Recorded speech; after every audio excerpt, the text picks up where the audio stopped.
one day. There's a gentleman that's walking around in the orange hat. His name's Danielle Freeman from Freeman Family Farms. He's come with me and he's kind of interning. Taking my place. Nobody can take Thank you. We've actually started spreading as an AB friendly company, and our program is it works.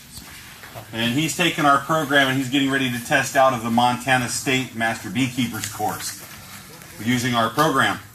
So he's going to be opening up a program in Callahan, Colorado to teach our program, and in order to do that as an intern, to get the program you have to hand out flyers and pour mead and learn how to do this stuff. So he's here representing AB Friendly Company. So Danielle Freeman from Freeman Family Farms, I hope you guys will check him out on Facebook and see what he has. This is my son Aiden. He's going to be a mazer. He has the worst allergy reaction to a bee sting that they've ever seen in the United States. Congratulations, Michael Jordan, the beekeeper. Right? Which is terrible, right? His whole goal was to be the next generation of the beekeepers for us, and he can't. I have an EpiPen in my pocket. He has one in his pocket. Papa has one in his pocket. Yeah, he cannot keep bees. So we changed our organization and our program. We moved the bees from the inner city and stuff. We moved them out to the fields. And we're going to make a mazer. So we're going to teach him how to do it. And we're going to do one that he came up with. It's called Trick or Treat Hot Chocolate Mead. And the trick is... Doesn't taste like hot chocolate. Not one bit, right? He was digging around in his pocket and he found these. You've got this chocolate boiling right here. And what he did is... What are these? They're Tootsie Rolls from 2008, my first Halloween. Okay, so they might be a little stale. Just gonna go ahead and throw that out there. Alright, and then he was digging in the trash out front here. And he found some red pods. I guess you dry your own peppers. So in the trash he found some pepper pods. So we went ahead and shucked some pepper pods. Yeah. So what we've done is we're doing a whole new thing. If you've watched 52 Meads in a Year, we're usually just taking some hot water and stuff. This is called a brochette infusion. We are boiling the honey for 15 minutes, and then we're dumping in Water. I mean the Tootsie Rolls. for to dump in Tootsie Rolls. He's put in 30 Tootsie Rolls in 1 pound of honey and boiled it. And I tell you what, the smell that comes off of it is incredible. And if you want a pancake syrup, this is how you do it. 2008 Tootsie Rolls. So we boiled this honey and we added 30 Tootsie Rolls to it, and for 30 minutes, man, you get this wonderful chocolate smelled honey. It's a great caramelization. The brochette changes all the water texture and stuff in the honey. So we've actually changed the honey to a denser sugar, and we've made it into a hard caramel. We've dumped 2 pounds of honey in here to give us our 3 pounds of honey, with a caramel additive. The caramel additive is the chocolate from the Tootsie Roll that we've now made into a brochette infusion. So you've went into a whole far more advancement in your 52 Meads. You've seen us boil some honey, but this now we have infused a chocolate to it. Most people ask me, what's in the Tootsie Roll? Everything a growing boy needs. So that's what's in this mead right now. We're going to go ahead and I'm going to pour this in here so he doesn't get burned. But I'll let him shake it all up. Why don't you go ahead and you add the chilies to this. Don't lick your fingers and don't rub your eyes, and please wash your hands before you pee. Okay. Yes, sir. Ask him how he knows that. The porta potty's the son of a gun, man. You pick a pepper and you do this in the porta potty. Oh, no, not white. No. All right, we'll see if we can get this in here. A steadier hand than I am on the videos. Now, we've also dug out of the trash here this apple jug from Jack's, because he says he reuses those for water storage. Remember that recycle, reuse? So now we've got honey and chocolate. You thought I was lying, huh? It's okay. Well, it probably wasn't supposed to go in the trash. Darn it. Now remember, when you're shaking all these hot items up, put the lid back on it and tighten it. Shake it, bleed the air off. Don't just pop it open and look and see what you had. You're gonna be like this the rest of your life. And I'm serious. It's really hot. When you do brochette honey, it's hot. And how it was originally made is that they were cauterizing wounds and stuff on wounds from swords fights, arrows, flaming, whatever, from the Viking eras back. And in my country, they even had it on the walls, and you would take boiling honey and you'd throw it on the people that were outside. And that'd make them flee, because it'd burn the shit out of you. So when you got cuts and stuff, they'd pinch it together and they'd put this hot honey over it and they'd cauterize the wound. But it was also so sweet. And we don't want to waste anything sweet in my country because there's nothing but potatoes where I'm from. And they make great scotch and bourbon, but they don't make anything else. That's why we had a famine. Okay, the jug is now sucked completely in. This is how you know that your honeys have mixed, believe it or not. I didn't know this until I talked to a gentleman who owns Gold Coast Meadery. And his drums, when he does some stuff like this, his name's Frank Goldberg, man. He is a great meadist from Gold Coast Meadery, and he told me his drums, when he does this, will kind of buckle in, and he knows that's when the two honeys have actually blended together and infused together. So I've used a infused brochette with 2 bottles of our AB-friendly raw honey, $10 over here at the side store. Right. Remember, when you're going to add honey, you always have residual honey.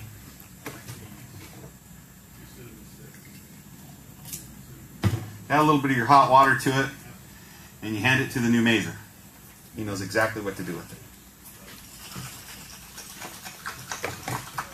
We're going to try to get all the residual sugars out of it. And that way we can put them all in there. Make sure you do what you're doing. It's everywhere.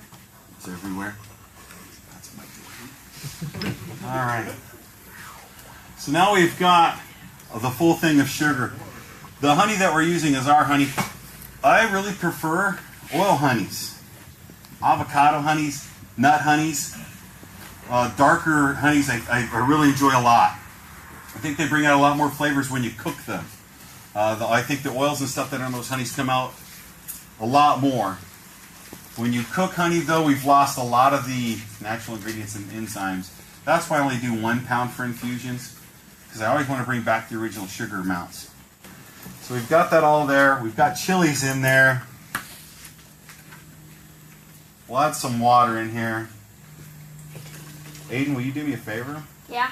Will you grab some cups and get the 2 other interns up here? Yeah. And see if they want to taste what we're making? Yeah. Okay. Where are the cups? I got him. Oh. What are we drinking here, Michael? Is it cinnamon? Okay. So what I'm going to do is right now what you're going to have a sample of is, have you guys got cups yet? Yeah. Oh, raise them high, please. Raise them high. If you've got cups and they're handing them out to you right now. This is our called Friar Tuck's Apple Braggot. This is what we serve for Christmas and Thanksgiving. Hopefully this is your harvest for Thanksgiving. Happy Thanksgiving from us. They be friendly to you. You didn't get So any? good. You want some? So good. Oh, of course. If you didn't get any, please get a glass of this. Apple Braggot, which is grain and apples, honey. Honey. So this is a branch of what you just saw. This is called a braggot, and we boil grain. I'm the only one that And what knows we've done is 12 we've went steps. to an orchard in Colorado and we handpicked apples. We press the juice out of the apples. We go to a compost brewery. They boil our apple juice with a light malt grain, and they make a apple grain juice for us. And then we take this apple Where's grain your other juice cup? home, and I add cloves and cinnamon It's and on top of the spices to refrigerator. it. That's fine. And I pick a little bit of juniper and throw it in there, and that gives it some of that Christmas smell as we go. And we ferment it. And it's called Friar Tuck's Apple Braggot. We have a Friar Tuck line. We have a peach braggot. We have this apple braggot. But this is what we call a seeping tincture, because we put the grains in it and it sinks the tincture in. This is an infusion because we're using a heat source to break everything apart and to reassemble. Oh, you're not good. Right? So tinctures are when you put You go anything through that's the 12 in alcohol steps? I didn't see already it at the for class. absorption. And infusions are where you're cooking and splicing things back together by using heat. 75. So we've done a heat source one here. We've got it all up to par. If we had a heat gun and everything, if we shoot this, if this was 78 degrees, we're always going to use our Red Star yeast, my favorite yeast. I'm an alcohol guy. It's not alcohol until you use the yeast. Man, that's my boy. Right, so what we have now is we've got what we call the trick or treat. If you've added too much of the wrong pepper, it's a trick. Right? If you've added too much of the Tootsie Roll, it may be real sweet and a treat. But it's called hot chocolate because it's hot and chocolate, and it's not what you think it is. They have a bottle here right now, and they're going to be passing some more of this out. Throw your old cups away. Yeah, we don't want you to taint the taste. And I brought cups. You don't have to worry about it. I got cups. Do me a favor, guys, so we save space in the trash. Stack them somewhere. Oh, and he could use them for starters for pots, just to let you know if you guys want to stack them all up. There's a starter for pots. This is exactly what we've just made. This is So what as they're we've making. gone through, this is now fermented for 30 days. After 30 days, we start to see what we call flash settlement at the bottom, or what we call must. The must at the bottom, cakes at the bottom. We know that we need to do what we call the first racking. We rack over, and we do what we call a breach taste. And we introduce oxygen to the mead. Any extra yeast that will be floating over will reactivate from the oxygen, and I give it what I call a taste to see if it's anything comparable to what we did at the first. Because at the first it might have tasted kind of sweet and kind of nice. After the sugar's gone, it may now taste like bath water. Right? And I'm going to be honest, right? Mead was made for alcohol and not for taste. So if I've tasted this, it may be something that I like. It might have been too goddamn hot. Or it might have been something that was too sweet for my taste. And this is where I do some residual backing. I might add some secondary to finish it off. This had no secondary, and I liked how it started out. It burnt my tongue, and he laughed. I'm hoping that residualed out a little bit. I'm hoping the heat comes off really hot on this. And I'm hoping it tastes like Tutti Frutti towards the back end. And that's what I was hoping for. So in 30 days, we got that must at the bottom. We racked over, and I let it set for another 30 days. And all of a sudden, I saw it go clear. It went almost crystal clear.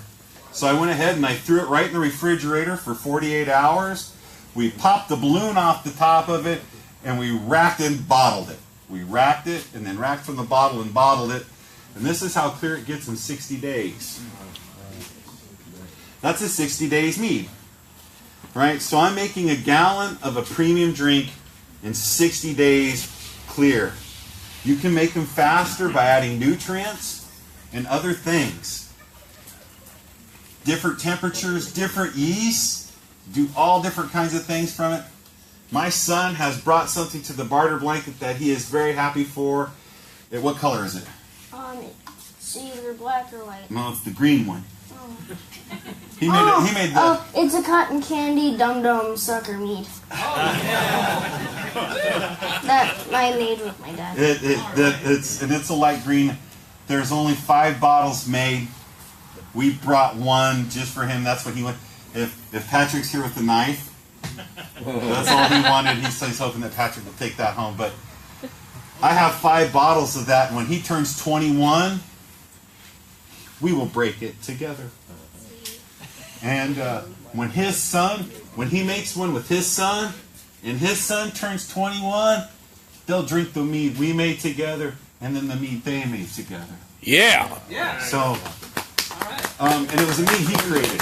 I didn't do any of that. That was all him. He was sucking on suckers one day, and I was grinding up some red hots to put in to make a Joe's Ancient Orange Mead without all the other spices.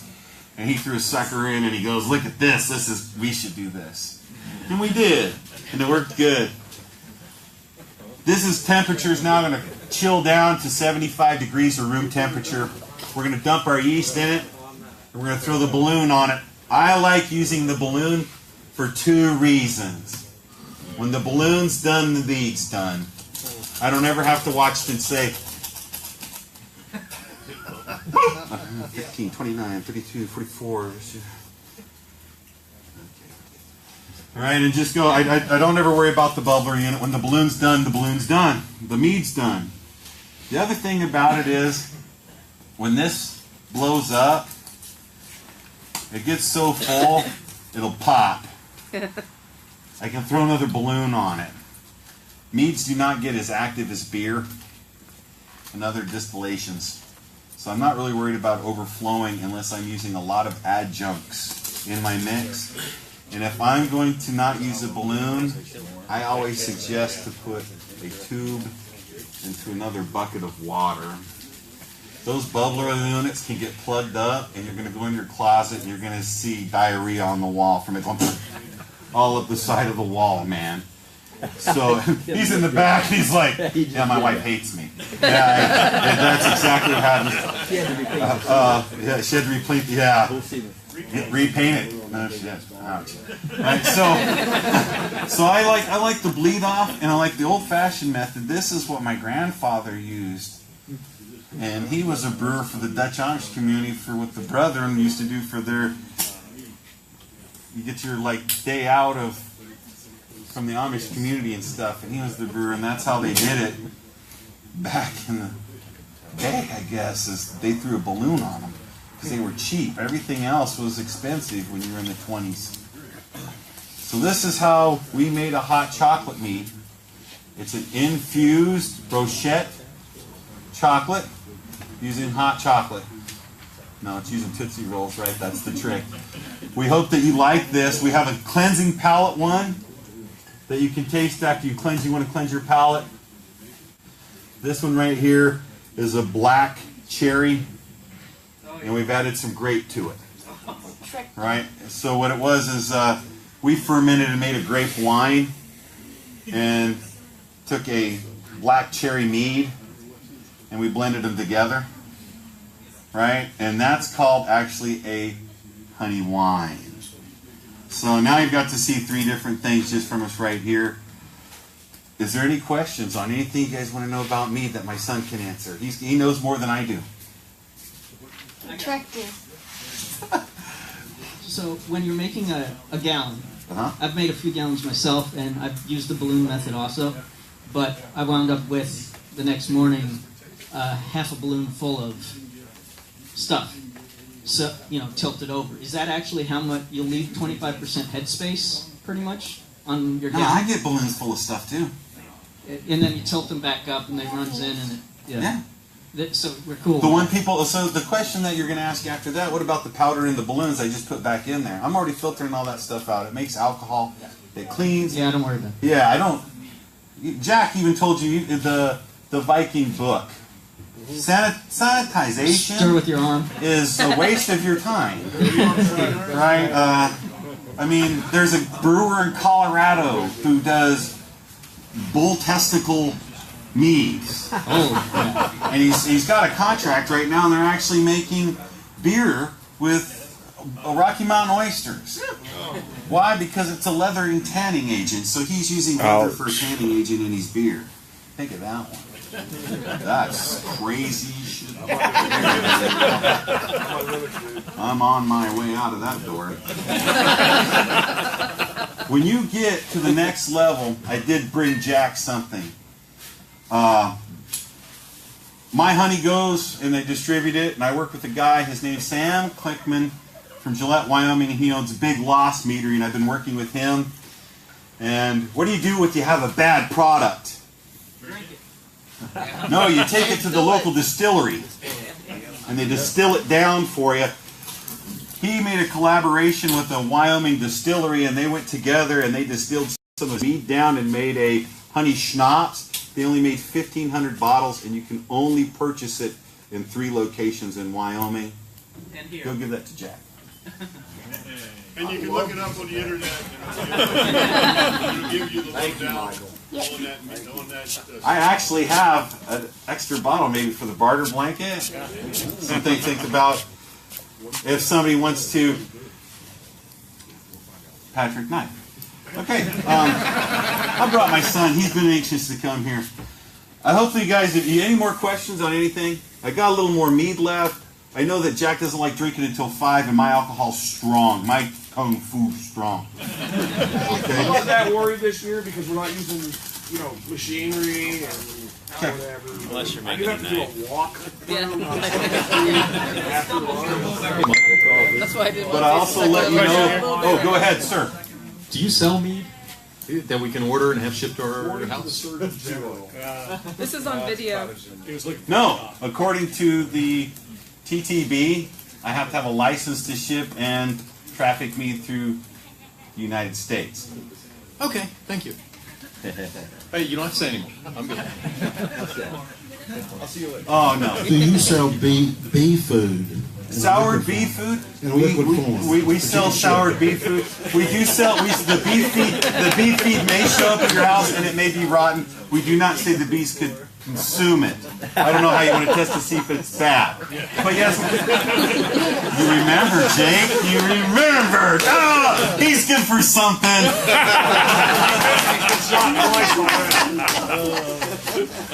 Any other questions? Oh, Mr. Flood, sir.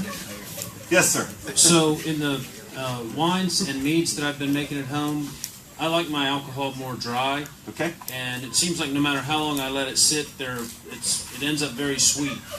And so is my yeast not right, or how do I get my product to be more dry in the end? What are you looking for exactly in your mead? Do you just want a dry mead? Limit the sugar.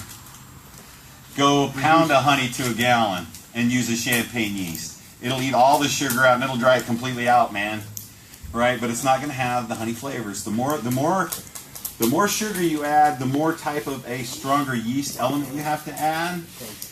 The yeast only lives at certain. You can even read them. You can look on the Red Star line. They'll tell you like this yeast will die at about 15% alcohol. The one you have is the one I use. This is 15 to 22%. If you're using more than 2 pounds of honey, you're going to get a sweet mead. Lucy, Mike, I'll tell you how I do this. So what I do, because I like my meads a lot more dry as well, I use a blend of that Red Star Pasteur Blanc and Red Star Cuvée. So I use 2 different yeasts. And they do compete with each other, but both of them do a little bit of different things well. So they attenuate a little bit higher when you do that. I also use 3 flowers blend as an adjunct, like a tablespoon, which is elderflower, chamomile, and heather flowers.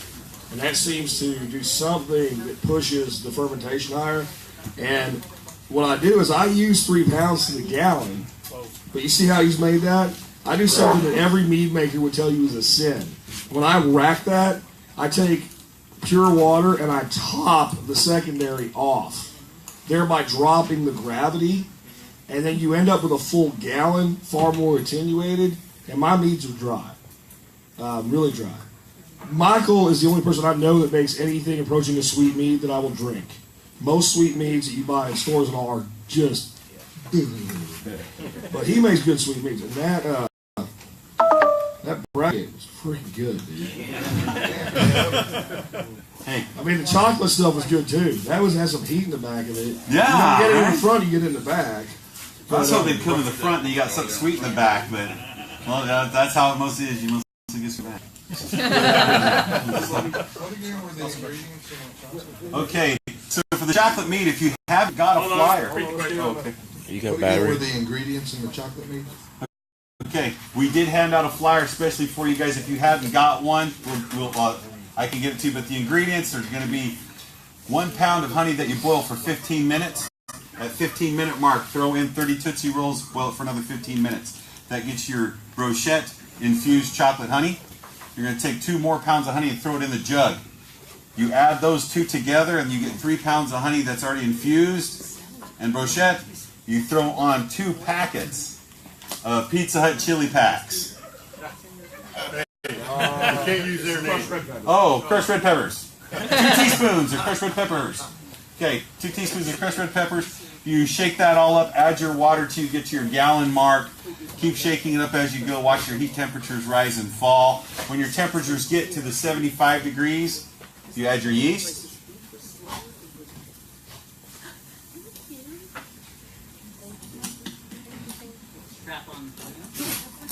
Give it a tossle. We learned that from President Trump also. New word. And hopefully tomorrow, when you guys come back, we'll see the AB friendly face. Everybody be happy, right? That's what we're hoping to see. Hey, we're AB friendly company, and this is my little mazer. We'll see you, bud.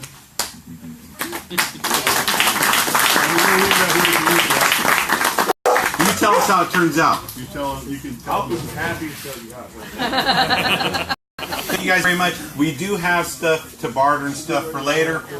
Catch us outside after everybody's class.